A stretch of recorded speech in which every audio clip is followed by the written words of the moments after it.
Hi everybody, today we're going to be taking a look at the game Dino Dino. Now this is a little tile placement game, and what you're going to be doing is you're going to be placing land tiles and then purchasing dinosaurs with resources and then trying to make the most amount of points by placing these dinosaurs next to food that they like. So let's take a look at it. Okay everybody, here we go. In this game, what you're going to be doing is you're going to be grabbing what are called land tiles, and you're going to be doing some tile placement on here. And as you're building this, you're going to be collecting resources to try to get these dinosaurs and then also placing them on top of the tile placement. And essentially what you're going to be trying to do is score the most points. And the way the game is going to end is when the last of the dinosaurs have been taken, or you've used up drawing the last one of these cards. So right over here, this is your storage card, and this is where you're going to be storing these different foods. What you got here is you got meat, you got fish, you've got vegetables over here. And this is what you're going to be using to purchase these dinosaurs over here and then put them into your park, so to speak. So in the game, you're going to have two options that you're going to be able to do. One, you're going to be able to place a land tile. And the way you're going to place a land tile is you're going to have to cover at least one of these areas, but not all three. So you could place a land tile like this, or you could place one like this, or you could place one like this. You're just not going to be able to place it like this. Now some of these tiles are also going to have a food icon on here. If you end up laying down a tile that has a food icon on it, what you're going to do is you're going to go ahead and pick up that food. Only if you're picking up the land tile and you're going to place it here. Now you may end up having something like this where you actually have more than one type of food. In this case, you're going to choose which one that you want. And also, you can do what are called food chains. So if throughout the game you end up putting something like this, this is going to allow you to draw two of this particular food. But again, you're going to have to choose between you're going to have to choose between which food that you have, but you can continue to build chains. The other thing you can do is you can go ahead and buy a dinosaur. Now, after you've gone ahead and laid down a tile like I just did, you can go ahead and pick a resource and place it on there. If on another turn I did something like this, I could go ahead and pick up two more of these leaf tokens over here. But as the game progresses, let's just say I happen to buy a third one over here, or pick a third tile over here, and then I ended up getting 6 tokens. On my next turn, what I will be able to do is I'll be able to buy a dinosaur. So let's just say I decide I want to go ahead and buy this one. So what I'll do is I'll go ahead and pay the cost, which in this case is going to be 4 of the leaves, like so. And then I'm going to go ahead and place the dinosaur somewhere on this tile. Now, the rule of the dinosaur is that once you place the dinosaur, you're not going to be able to move it. And what you want to do is you want to try to get the dinosaur next to these particular tokens to score. This is the cost of the dinosaur, and this is how much the dinosaur is going to score, so long as you have in this case, a leaf token next to it. And it can be diagonally, horizontally, or vertically away from it. So if I were to place the dinosaur tile, like say over here, at the end of the game, I'm going to score 2 points for this one and then 2 points for this one.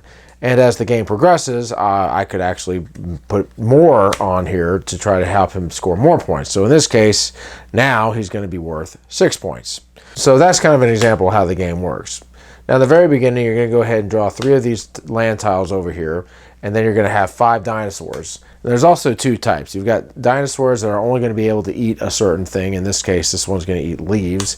And then you also have the omnisaurs, which they will eat anything. So they can be surrounded by any type of a food or purchased with any type of a food item. But as you can see, the point value is less. So here's a typical turn. Let's say it's my turn. I can either get one of these or one of these. Right now, my dino card is empty, so I'm going to go ahead and grab one of these over here. So what I'm going to do is I'm going to go ahead and grab one of these over here, and I'm going to place it somewhere. The rule again is you're not going to be able to completely cover this or a dinosaur. So what I'm going to do is I'm going to go ahead and place this over here like so and score some more points with them. Also, I'll be able to go ahead and collect food items. So let's just say I decide I'm going to go ahead and collect 3 of the leaves since I have this chain going on over here. On the next turn, let's say I decide I'm going to buy a dinosaur. So in this case, let's say I've got the leaves. So let's say I'm going to go ahead and get the Omnisaurus over here. I'll go ahead and I'm going to pay the cost. And let's say I decide I'm going to place the Omnisaurus somewhere over here like so. So right now, since it's going to be 1 point, I've got 3 points over there for the Omnisaurus. Anytime I buy a dinosaur, I'm not going to be adding any food items. But I will be replenishing the dinosaurs on here like so. Now, when you have something to where you have 3 dinosaurs of the same type, what you're going to do is you're going to remove the previous 2 dinosaurs and then draw 2 more of these dinosaur tiles. But anyway, this is kind of the way the game is going to work. You're going to just keep on building onto your park like so, and then purchasing dinosaurs like so, and you're just going to keep building and building up until the point where all these dinosaurs have been used or the last land tile has been taken. In this case, that will end the game, and then you're going to go ahead and count up your points. In this example, I've got 2 here, 2 here, 2 here, 2 here, and 2 here.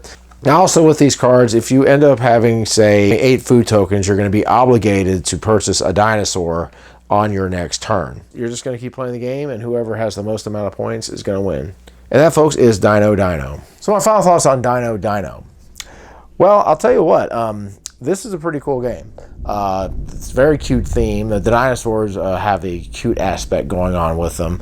Yeah, this game is very nice. My wife and I both really enjoyed this game a lot. It's a puzzle game of sorts because as you're placing these tiles, you're trying to figure out the best places to put them, which dinosaurs that you want to have. And there's going to be times when you're trying to place tiles that you may have to end up covering up a food tile so you can try to set up another dinosaur. So it's a puzzle game of sorts. It's a little bit of a strategy game of sorts, but it's a light game as well. This game is not hard to learn in the least little bit. The instructions are maybe a couple of pages.